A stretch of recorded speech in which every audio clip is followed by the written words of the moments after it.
La propagation du véganisme fait partie d'un plan d'assainissement de la viande humaine en vue de sa consommation par les êtres de Fomalhaute.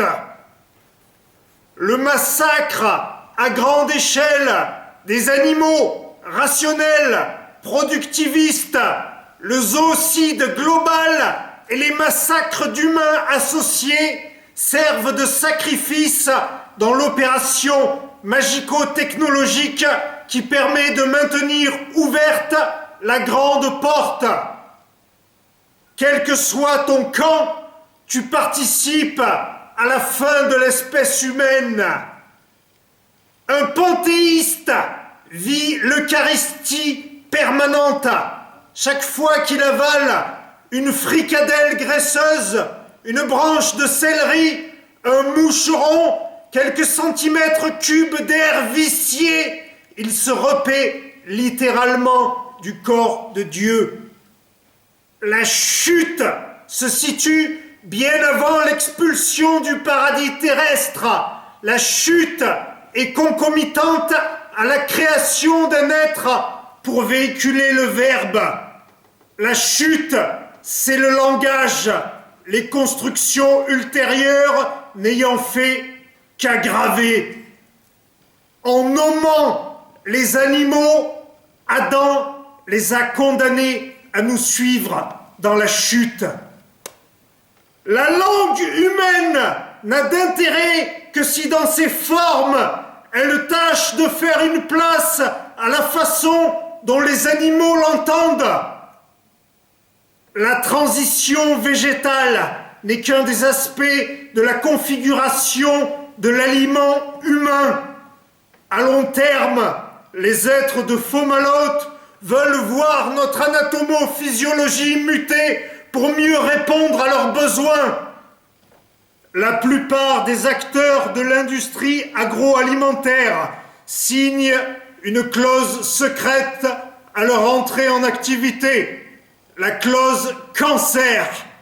Elle stipule qu'au moins un produit cancérogène doit entrer dans la composition des aliments fabriqués, quitte à ce qu'il ne figure pas sur l'emballage. La clause cancer a pour but de précipiter la loterie génétique de l'espèce humaine. L'augmentation des cancers est le signe qu'une espèce nouvelle est en train de se dessiner dans les corps moribonds, puants, précaires de l'espèce actuelle. Cette espèce est une espèce optimisée pour la nutrition extraterrestre. L'alimentation idéale du bétail humain et végétal hypocholestérique est produite à partir de semences transgéniques hautement cancérogènes. Le langage a été truqué d'entrée pour que des vices logiques apparaissent dans toute pensée un tant soit peu véridictive. Dieu et les êtres de Fomalhaute ne sont qu'un des aspects de ce que l'on appelle aussi réel. Je suis en mission pour le réel. Tout être qui produit des signes détachés d'une utilité immédiate répond à un ordre de mission indéchiffrable émanant du réel. Tout être qui produit des signes détachés d'une utilité immédiate est désorienté, car ce qu'il désire n'est pas l'objet qu'il obtient ce faisant, mais l'objet indéchiffrable de l'ordre de mission lui-même.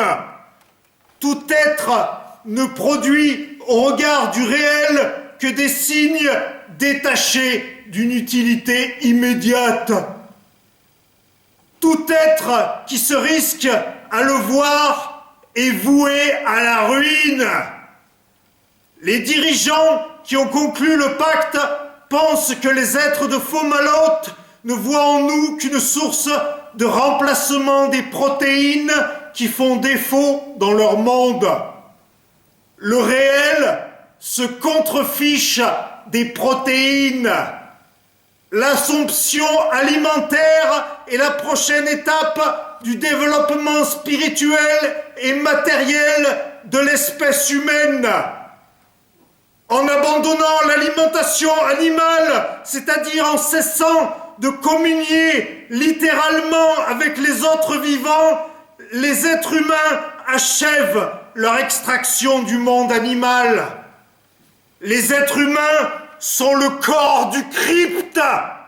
Le code génétique humain n'a été décrypté que dans le but de fournir un état des lieux de la viande humaine avant ajustement.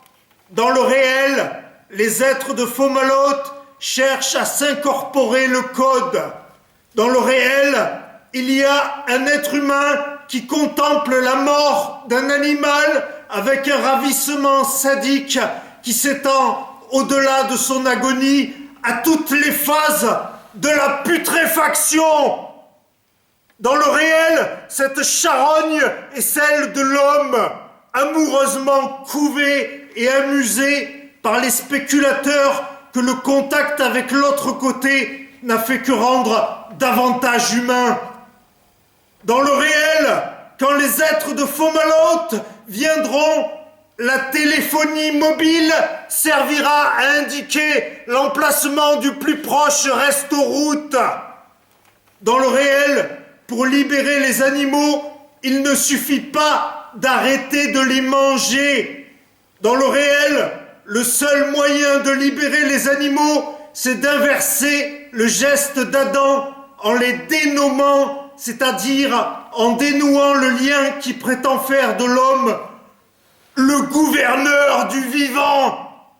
Dans le réel, aucun homme n'est réellement prêt à renoncer au langage, parce que dans le réel, aucun code supraterrestre n'existe pour fournir un substitut à cette addiction. Dans le réel, il y a des panthéistes dont l'appareil digestif est branché en permanence sur l'aliment Dieu. Ils voient dans la réplétion ultime le moyen d'engendrer leur corps glorieux. Le corps glorieux des panthéistes se chie, se transpire, s'excrète. Le corps glorieux est un complexe lipidique entrelardé d'ectoplasme qui confine à l'immatérialité. L'illipidation du corps glorieux vaporise dans l'air un nuage de graisse. Exprimer de soi le corps glorieux équivaut à parler hors de l'emprise du langage. La parole hors langage est une partie du corps incréé de Dieu passée au filtre de la chair mortelle. Sans Dieu, la parole hors langage et le réel fait signe infictif. Dans le réel, la parole dit « schmurps ». Dans le réel, l'homme sanctifié ne devient le lard immatériel qu'une fois extirpé du ciboire de la terre et jeté entre les mandibules des visiteurs. C'est-à-dire qu'il ne connaît sa vérité qu'à condition de rencontrer l'autre et sur le mode de rencontre avec l'autre le plus intime.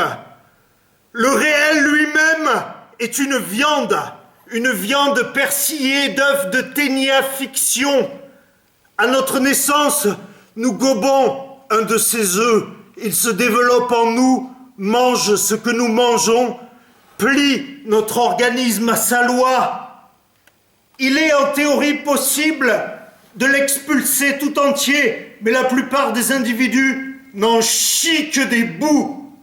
Dans le réel, il y a un poisson-pierre dont la bouche est un sexe qui tient du vagin et de l'anus.